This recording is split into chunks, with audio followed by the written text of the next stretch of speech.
নমস্কার বন্ধুরা, ইতিহাসের ইতিকথার নতুন পর্বে আপনাদের সকলকে স্বাগত। সনাতন হিন্দু ধর্মে প্রত্যেকটি গৃহস্থ বাড়িতে পূজিতা হন মা লক্ষ্মী। ধন সম্পদ, সুখ শান্তি, সুখ ঐশ্বর্যের দেবী মা লক্ষ্মী।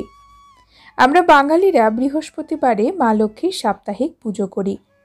লক্ষ্মী পুজোতে আলপনা দেওয়া, ঘট স্থাপন করা এবং পাঁচালি বা ব্রতকথা পাঠ করা অত্যাবশ্যকীয়।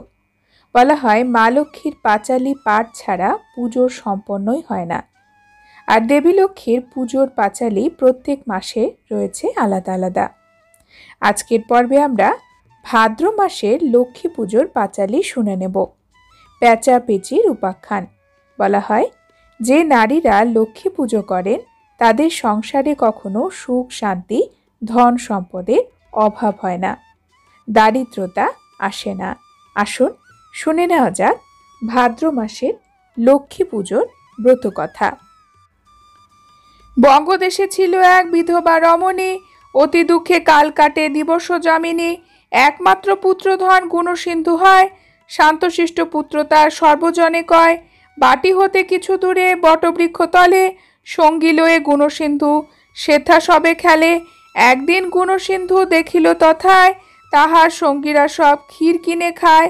বাড়ি আসি গুণসিন্ধু কহিল মাতায়, আমার সাথীরা সব ক্ষীর কিনে খায়।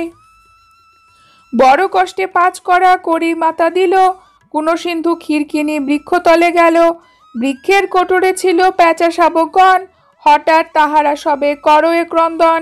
পেঁচক ক্রন্দন শিশু শুনিবারে পায়, বুঝিল কাঁদিছে তাহা পেটের জ্বালায়। পেঁচকগণের কাছে তখনই সে যায়, অল্প অল্প ক্ষীর লয়ে তাদের খাওয়ায়। অবশিষ্ট ক্ষীর যাহা ভাণ্ডারে রহিল, নামি আসি বৃক্ষতলে আপনি খাইল। ক্ষণ পরে পেঁচা পেঁচি কোটরেতে আসে, কলরবে মত্ত কেন শিশুরে জিজ্ঞাসে।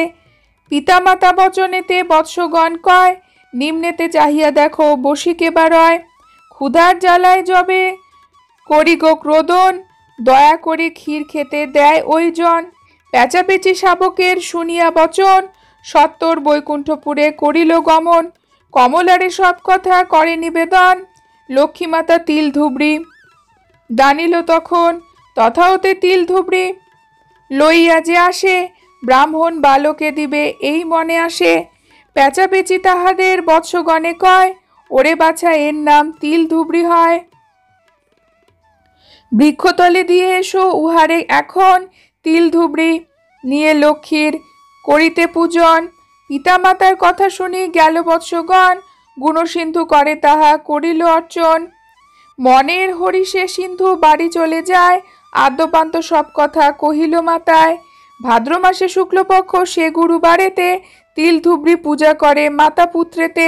ভক্তিহেরি লক্ষ্মী দেবী সন্তুষ্ট যে হয়, ব্রাহ্মণীর দুঃখ কষ্ট অচিরে ঘুচায়। ব্রাহ্মণীর সুখেরই হিংসা যে হইল, রাজার বাড়িতে গিয়া পরশী কহিল।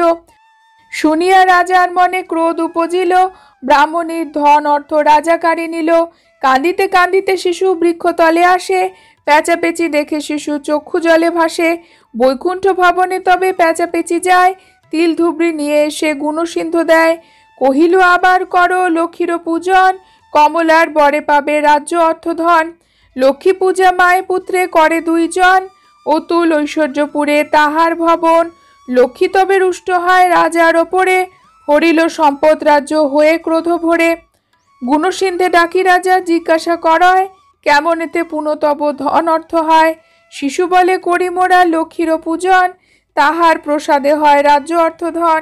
আকাশেতে দৈববাণী হইল তখন, মম বাক্য তুমি এবে শুনহ রাজন।